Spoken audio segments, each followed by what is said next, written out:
ನಮಸ್ಕಾರದೆಲ್ಲ ಬಂದವರೇ, ನಾವಿವತ್ತು ದರಖಾಸ್ತು ಪೋಡಿ ಬಗ್ಗೆ ತಿಳ್ಕೊಳ್ತಾ ಗ್ರಾಮ ನಕಾಶೆ ಮತ್ತು ಸರ್ವೆ ನಂಬರ್ ಬಗ್ಗೆ ತಿಳ್ಕೊಳ್ಳೋಣ. ಗ್ರಾಮ ನಕಾಶೆ ಅಂತಂದ್ರೆ ಇದು ಒಂದು ಕಂದಾಯ ಗ್ರಾಮದ ಜಮೀನುಗಳ ಎಲ್ಲೆ ಮತ್ತು ಖಾರಬನ್ನು ತೋರಿಸ್ತಕ್ಕಂಥ ಒಂದು ಭೂಪಟ ಆಗಿರುತ್ತೆ. ಗ್ರಾಮದ ಪ್ರತಿಯೊಂದು ಜಮೀನನ್ನು ಭೂಮಾಪಕರ ತಂಡ ಅಳತೆ ಮಾಡುತ್ತೆ. ಅಳತೆ ಮಾಡಿ ಅಳತೆಗಳನ್ನ ದಾಖಲಿಸುತ್ತೆ, ಟಿಪ್ಪಣಿಯನ್ನ ತಯಾರಿಸುತ್ತೆ. ಈ ಎಲ್ಲ ಟಿಪ್ಪಣಿಗಳು ಶಾಖಾ ನಂಬರ್ನ ಭೂಮಾಪಕರುಗಳು ನೀಡ್ತಾ ಇರ್ತಾರೆ. ನಂತರ ಈ ಎಲ್ಲ ಟಿಪ್ಪಣಿಗಳ ಜಂಟಿಯ ನಕ್ಷೆಯನ್ನ ತಯಾರು ಮಾಡ್ತಾರೆ. ಅದು 1 ಇಂಚಿಗೆ 20 ಸರಪಳಿ ಆಗಿರುತ್ತೆ.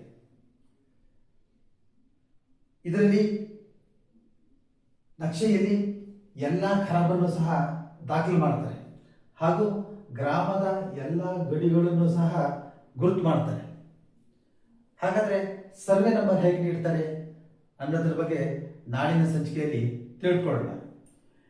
ನಿನ್ನೆಯ ಹೀಗೂ ಸಾಧ್ಯ ಇದರಲ್ಲಿ ನಾನು ಎ ಬಿ ಅಳತೆ ಬಗ್ಗೆ ಒಂದು ವಿಧಾನ ತಿಳಿಸಿದೆ. ಇನ್ನೊಂದು ವಿಧಾನದ ಮೂಲಕ ನಾವು ಅಳತೆ ಮಾಡ್ಬೋದು. ಈ ಎ ಬಿ ಅಳತೆ ಮಾಡಬೇಕು ಅಂತಂದ್ರೆ ಎ ಸಿಗೆ ಒಂದು ಅಳತೆ ತಗೋಬೇಕು, ಇಲ್ಲೊಂದು ರಂಬರೇಖೆ ರಚಿಸಬೇಕು.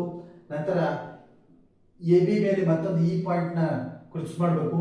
ಮತ್ತೆ ಈ ಡಿ ಪಾಯಿಂಟ್ ಮತ್ತು ಈ ಪಾಯಿಂಟ್ನ ಜಾಯಿನ್ ಮಾಡಿದ್ರೆ ಇದು ಒಂದು ರೈಟ್ ಆಂಗಲ್ ಟ್ರಯಾಂಗಲ್ ಆಗುತ್ತೆ. ತಮಗೆಲ್ಲ ಗೊತ್ತಿದೆ, ಪೈಥಾಗರಸ್ ಥಿಯರಮ್ ಅಲ್ಲಿ hypotenuse is equal to square root of the sum of the squares of the other two sides. ಹಾಗಾಗಿ D E square is equal to D C square plus E C square C E square ಆಗುತ್ತೆ. C is equal to square root of the D E square minus C E square.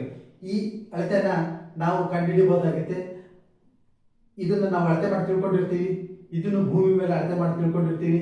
ನಂತರ ಈ C E ಅಳತೆ ಗೊತ್ತಾಗುತ್ತೆ. ಅದರಿಂದ A B is equal to A C plus C E plus E B ಆಗುತ್ತೆ.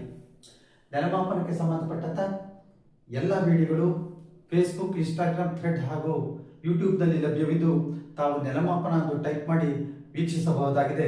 ನಮಸ್ಕಾರ.